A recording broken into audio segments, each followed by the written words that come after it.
Bismillahirrahmanirrahim. Assalamualaikum warahmatullahi wabarakatuh. Alhamdulillah pada kali ini kita akan lanjutkan materi terkait dengan pengantar kependudukan. Ini sudah masuk ke materi yang ketiga. Materi yang akan disampaikan terkait dengan sumber data kependudukan. Oke, berdasarkan pelaksanaan dari pengumpulan data, sumber data kependudukan kita bisa bagi menjadi tiga.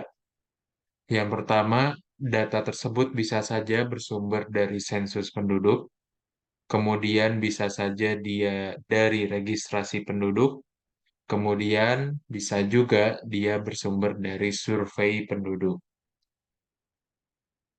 Oke, terkait dengan sensus penduduk, merupakan metode pengumpulan data yang paling tua di dunia.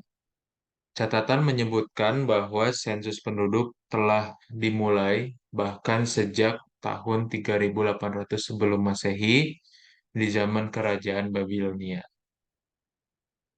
Pada zaman kali ini, setiap negara di dunia telah melakukan sensus penduduk, termasuk Indonesia, di mana sebagaimana yang kita ketahui, Indonesia itu melakukan sensus penduduk setiap 10 tahun sekali. Semulanya, sensus penduduk hanya menghitung penduduk untuk keperluan militer, pajak, dan tenaga kerja. Nah, sedangkan pada zaman modern telah meluas fungsinya untuk berbagai kepentingan perencanaan pembangunan seperti pendidikan, kesehatan, dan ketenaga kerjaan. Adapun sensus penduduk secara definisi menurut PBB adalah keseluruhan proses pencacahan, pengumpulan, penyusunan, dan penerbitan data demografi, ekonomi, dan sosial yang menyangkut semua orang pada waktu tertentu di suatu wilayah. Adapun kalau misalkan kita melihat secara dimensinya, sensus penduduk ini dia itu pencatatannya, karakteristiknya yaitu menyeluruh terhadap semua orang. Artinya berkaitan dengan populasi. Kemudian dilaksanakan pada jangka waktu tertentu dan mencakup suatu wilayah tertentu. Nah, sensus penduduk ini juga merupakan pencatatan individu. Makanya ketika dilaksanakan sensus penduduk, yang dilihat adalah per orang ya, bukan keluarga atau rumah tangga.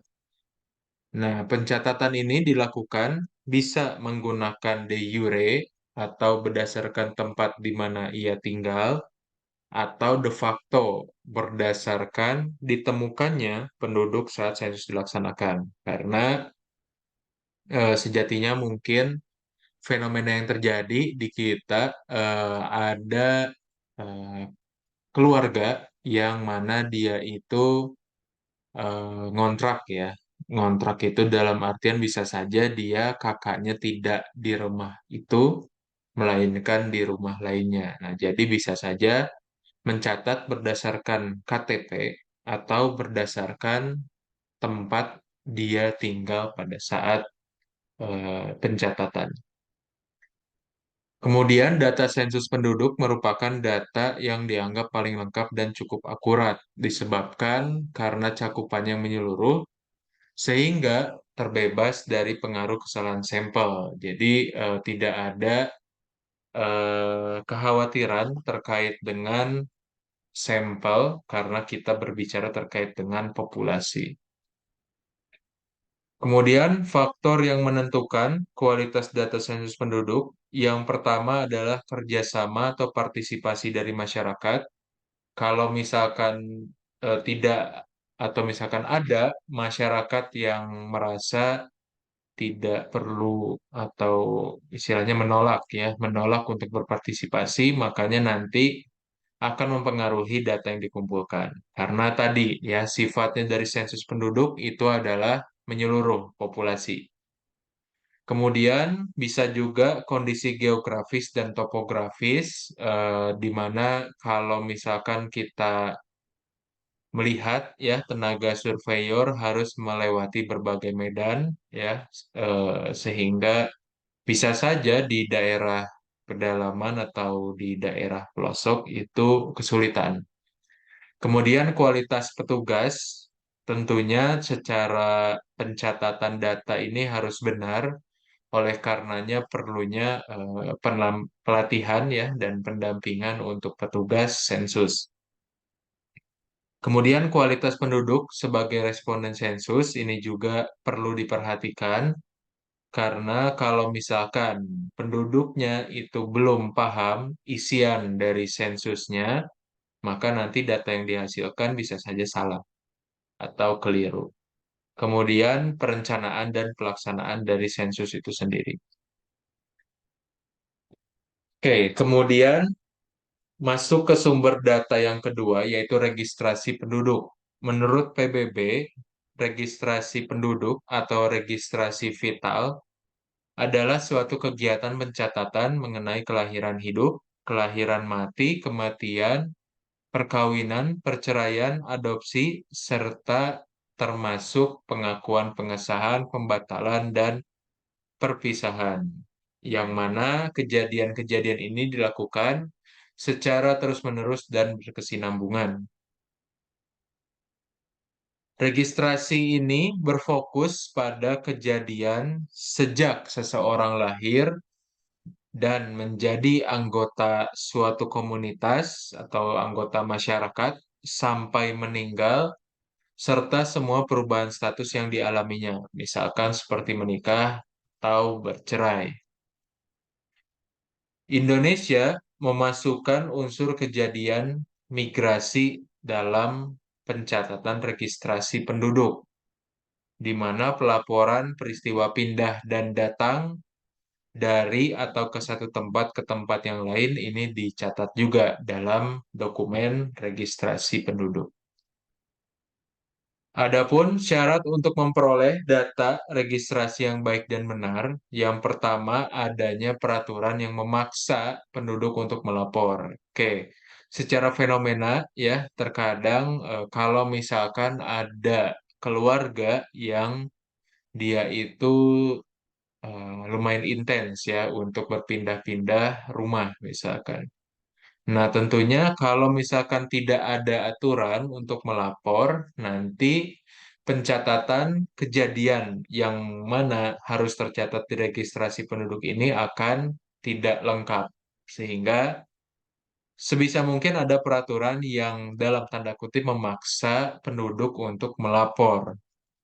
Kemudian dilaksanakan oleh badan pemerintah, ada sanksi hukum untuk penduduk yang melakukan kelalaian dan pelanggaran pendaftaran.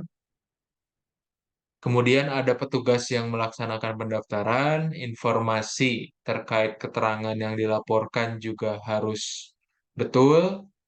Kemudian kasus khusus untuk pelaporan kelahiran dan kematian, serta proses tabulasi dan penyajian data berdasarkan yang dilaporkan.